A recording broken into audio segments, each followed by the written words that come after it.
Hello. Today's weight was 167. Not exactly sure how I jumped up 3 pounds from yesterday. Maybe I snacked too much on those chips last night. Now, what was eaten today? Well, in the morning, I had a chocolate peanut butter protein bar with only 3 grams of carbohydrates.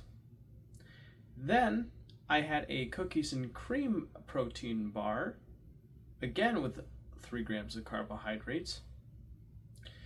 I had a homemade burger by my sister with cheese and grilled onions on top with mustard and mayonnaise.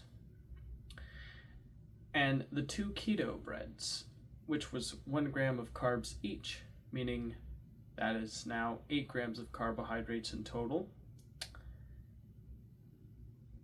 with an A&W. Next, during the nighttime, it was a just random smorgasbord. I jumped from eating probably around 10 slices of salami to 3 slices of bologna. By the way, there's 1 gram of carbohydrates in bologna, so that cranks it up to around 11 grams of carbohydrates. And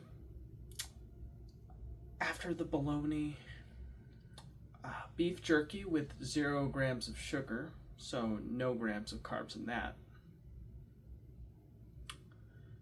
What did I have after the beef jerky?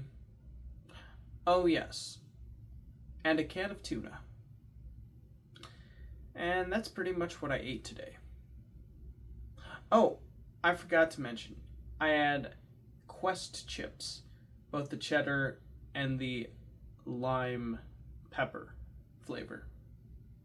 I tried to put cheese on the lime pepper and heat it in the microwave for 30 seconds. Don't ever do that. It makes the chips hard and it just doesn't taste good at all. It's bad. Any exercise? Well, I did walk around the neighborhood for around 20 minutes today. That's something. Okay, anything interesting to talk about today? Well, let's see. I woke up at around, I think, like 9:30. My mom went to work. I had a lengthy conversation about 2D animation from Disney with my sister in the kitchen. I had the bar as I was eating it, and then I got coffee. And afterwards, I felt like I needed to work on my YouTube channel. So I went into my room and I recorded everything that I had learned so far from what I was picking up for my Brain Jam YouTube channel. So I got into a good depthful talk about that, and then I was rewatching the footage to edit it down. It was like 36 minutes, and I worked on it for like an hour, and throughout that entire hour, I cut it down from 36 minutes to like 32 minutes. That was mentally exhausting, so I decided to watch a review of a lady talking about the Smurfs movie, the one that just came out, because I guess I was bored, and it looked like it was funny, and it was kind of funny, I suppose. After that, I remember I was watching a guy talk about the Legion Go 2 handheld device, and even though a lot of its specs sounded pretty interesting and impressive, it was $1,099, can't justify spending that crazy amount of money on a dedicated handheld device that is just beyond ridiculous. So after I found out that, I pieced out. And then after I pieced out, I wanted to go for a walk. But before I went for my walk, my sister made lunch with the burger and the keto bread for me. So I had that first. And then I walked into my room and I put on my socks and shoes. I was ready to go. But before I left, I decided to play a bit of Crash Bandicoot on my Switch. I kind of got carried away with that. And then my mom wanted me in the kitchen because, I remember, I told my sister about a dream I had last night. And then my mom wanted to know about the dream I had because she likes hearing about dreams we have. This dream, I mean, it was kind of weird, I guess. It was the opening scene of the movie WALL-E. And if you remember at the beginning of the film, as he's trucking along or rolling along next to these, on like a shopping center ramp, and you see these advertisements for, by and large, the Axiom and people moving off the Earth and into space. That was the pretty much exact same scene in my dream, how it played out, except it was on a flat incline on the top of a large, tall building. And when he finally reached the end, there was a video call of a person who was on board the Axiom, one of the big people on the ship, who did not enjoy being on there, and he was trying to send a message to get help to get out of there. That was pretty much what happened in the dream. That's all I can remember, honestly.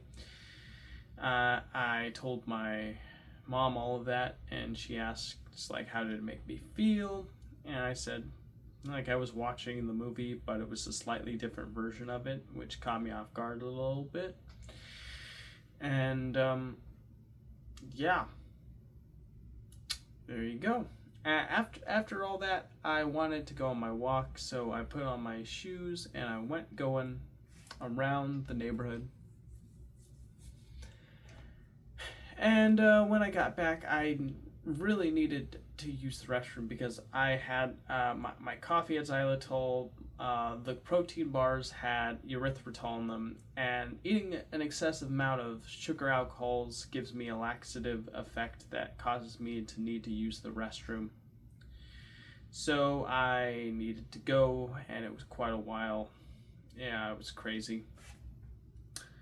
I guess it's my body trying to get used to being back on the keto diet again.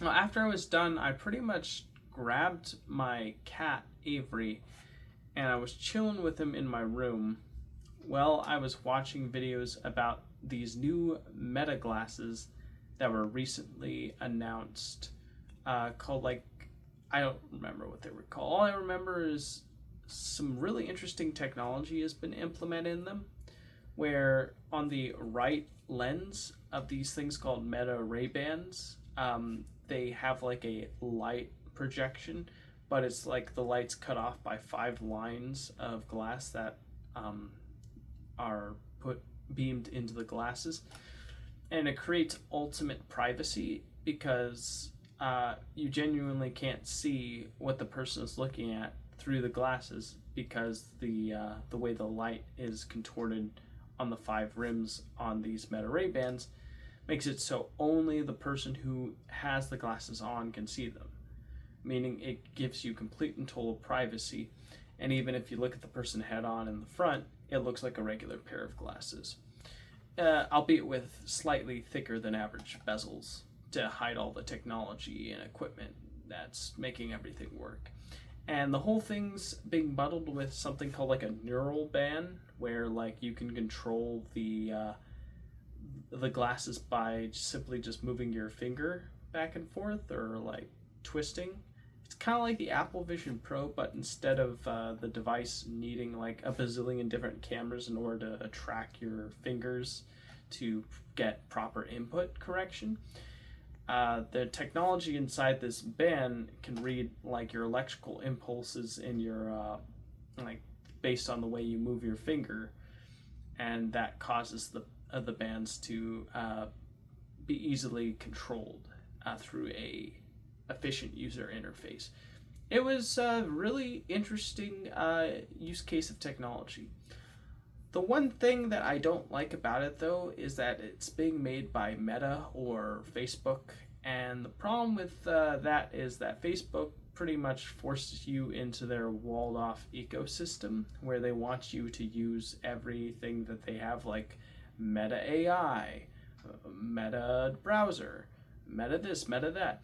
And not only that, they're like, it makes it really easy for them to basically be fully intrusive within your own personal life by basically like you having their cameras and everything like easy to view, and anything you put your eyes on. So it's honestly kind of a breach of privacy. Well, not kind of, it is.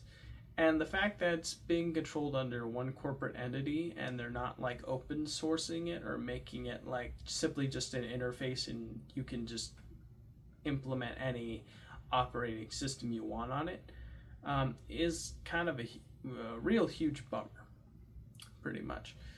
And the fact that the resolution is only like 600 by 600 pixels and it's so tiny, and it's only for one eye off in the corner, so I'm not even sure how that works at all. Like, what, like, do you have to like close one eye and keep the other eye open for the image, and how would that even look? Like, I'm having a difficult time visualizing any of that. But anyways, I don't know, seems like a pretty dark future if a vast majority of people were pretty cool with this technology taking over. I mean, I'm not saying it's terrible. I'm saying it could have some really interesting and cool applications, but what would make it awful is if it was in walled-off garden ecosystems and it wasn't allowed to simply just have its interface used on a open source basis so people could use it however they please without having to be worried about their data being mined by big corporate entities for their own selfish profit gaining purposes.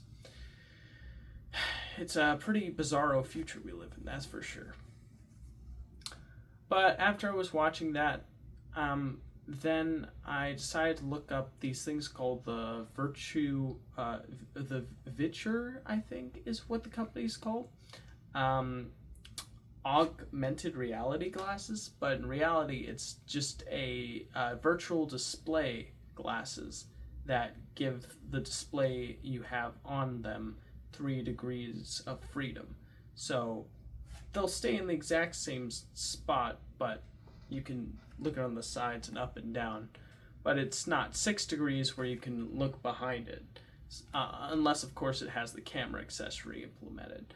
But these glasses did make me intrigued, or not make me, but I found them intriguing because they had 1200 nits of brightness, which is brighter than the X-Real 1 Pros. And they also will be coming with a camera. The only problem is that they have a lower field of view compared to the X-Real 1 Pros, where that has 57 degrees field of view, and this one will only have 52. In my honest opinion, I feel like this kind of technology, while cool and interesting, is still way like in the development stage. Like, I don't think it's going to be ready until we get these virtual display glasses with 4K per eye and like 6 degrees field view with like, you know, multiple microphones and cameras, and like you don't have to dangle like a cord behind you to plug in your phone or anything. Like That's the end game, and I'm pretty sure that different companies, especially Meta, are spending millions and billions of dollars on trying to make the iPhone version of augmented reality glasses. And to be honest, having glasses where you could have like your own personal cinema within like a pair of glasses just sounds really interesting and cool to me. Like that's really all I really care about. I just want like high quality, high resolution, like 4K glasses that like have a high pixel density and a decent field of view that's like at least like I don't know, like 85 field degrees or more. But yeah, something that fits that criteria is something I'd be totally down with. But the way they are right now, they sound like they're good enough, but they're going to be dated within like a year or two. So why bother investing in it now if it's going to like be dated in a really short period of time? I don't know, it just doesn't make any sense to me. But watching the technology develop from afar is very engaging to me, I will say. Well, after going through augmented reality land for quite a while, I did watch a video of a guy talking about robotics and the progress that's making. And basically, apparently, like, there will be like millions of robot humanoids thrown into life by like 2035.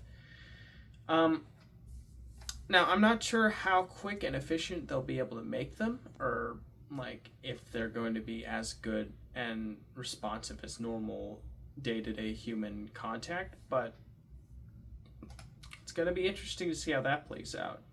One can only wonder if like these types of humanoid robots will get so good in the near future, like definitely by 2040 they'll probably be really good, that it makes work kind of irrelevant, or maybe not work but manual labor. I mean, I hope that's not the case. I hope humans can keep their jobs and keep on like, you know, stimulating the economy and also doing what they love and all that good stuff. But man, this whole AI robot revolution is moving along much faster than I think anyone was realizing. It's pretty crazy. I guess time will tell how things play out. Well, after watching that troubling video, I guess you could say, I then switched over to another video, and I was getting bored, so I walked out into the kitchen and poured myself some chips and another A&W to sip on, of a guy who was talking about this old thing called the Mindflex. It was like a toy that was advertised in the late 2000s. And the reason why I was so interested in it was because I remember seeing advertisements for this thing called Mindflex. And whenever we took trips to like the store, like of any toy aisle back when I was like 8 or 9, I remember seeing those Mindflex boxes like being advertised in the toy aisle at like my Walmart or my Toys R Us or whatever. And I always thought to myself, wow, that looks really cool. Like, to me, I thought, dang, could you imagine like getting real life force powers with a Mindflex device? I want one now. And I never ever got one because my mom probably knew it was better to spend money on actually useful things instead of things that we'd probably mess around for in an afternoon and then put away and never touch ever again. So, I mean, good on her for making that executive decision. But watching the video of the guy covering the Mindflex was like fulfilling a childhood dream of mine of seeing someone else, like, make this thing a reality. And it's honestly, pretty much like, you know that not Angry Bird, Flappy Bird game that people were obsessed with? It's like a 3D version of that. Like, if they made like Mindflex today, but they instead used the Flappy Bird character and the trademark Nintendo green pipes in a little obstacle course, then it may very well have a surge in sales due to the just novelty of that being a thing. I mean, it's literally exactly like Flappy Bird. You know, you have to use your mind to keep this ball like going low or high or dropping and not moving and then moving to another area. And I'm just imagining like someone making like a three-dimensional obstacle course using the mind flex thing, preferably one that doesn't give a crater on your forehead, which they demonstrated in the video.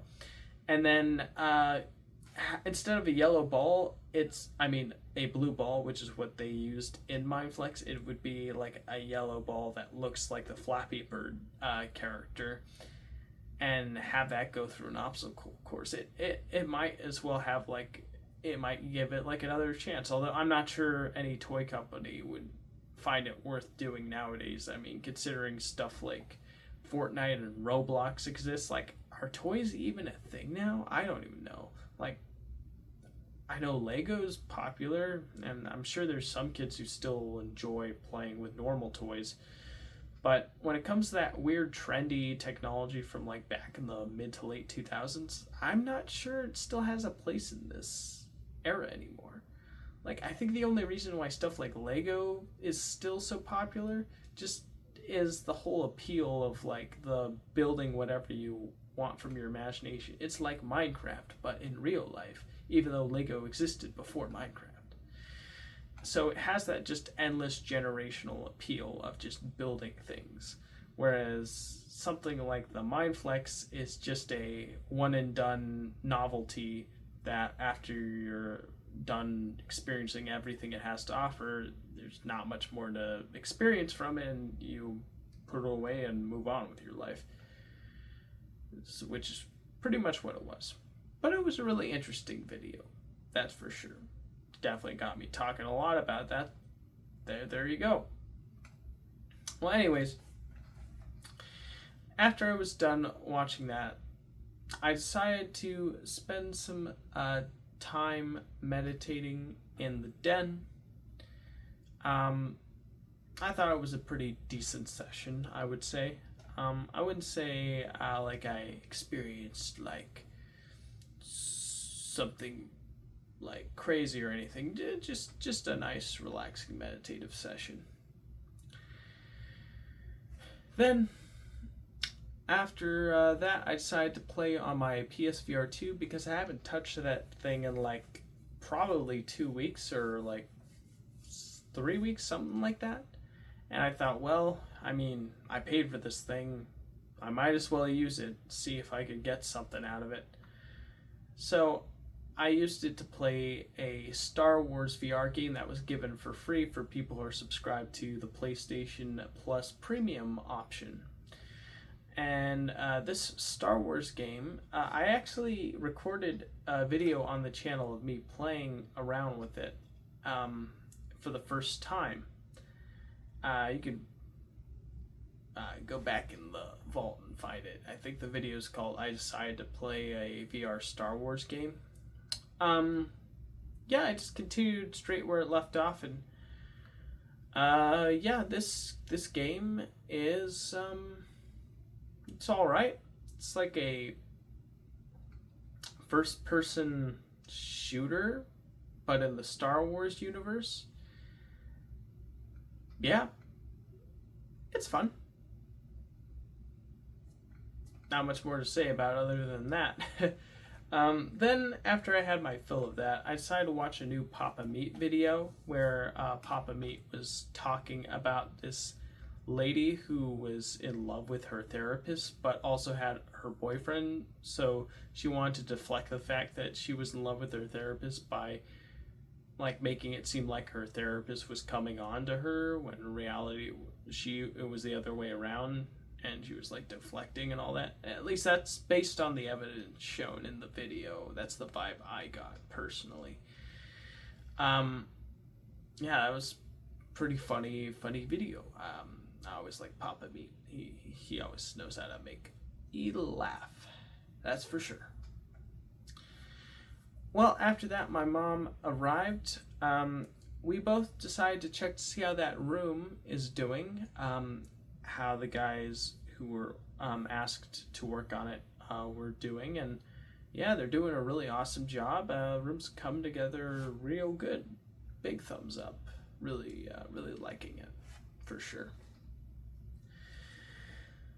Well, after watching how the room's coming, my mom noticed that the wall that's behind the room is not well soundproofed, so we decided to watch some videos about how to soundproof the room. And yeah, we came across some good videos that did a good job breaking that down. Too much information to go over here, but all I can say is it gave us some ideas. Well, after that, I was feeling a bit antsy. I wanted to go for a walk, so I left, but not before eating some bits of beef jerky and going, saying goodbye to my mom. I went around the neighborhood walking around while listening to a Simi and Jimmy podcast for about like 20 minutes, I would say. Something like that. And then I decided to eat a little bit of the last of the beef jerky. And after that, I was still kind of hungry, so I got a can of tuna. I opened that thing and I ate everything in there. I'd say I was pretty good low carb meal overall. And that was my last meal for the day. My mom was already in bed by the time I got back, so I just took my vitamins, I brushed my teeth, and I made this video. And that's pretty much my day. Overall, yeah, it was a pretty good day. Nothing to really complain about. Pretty relaxing, pretty nice. Thumbs up. Well, thank you for watching, and I will see you in the next upload. Goodbye.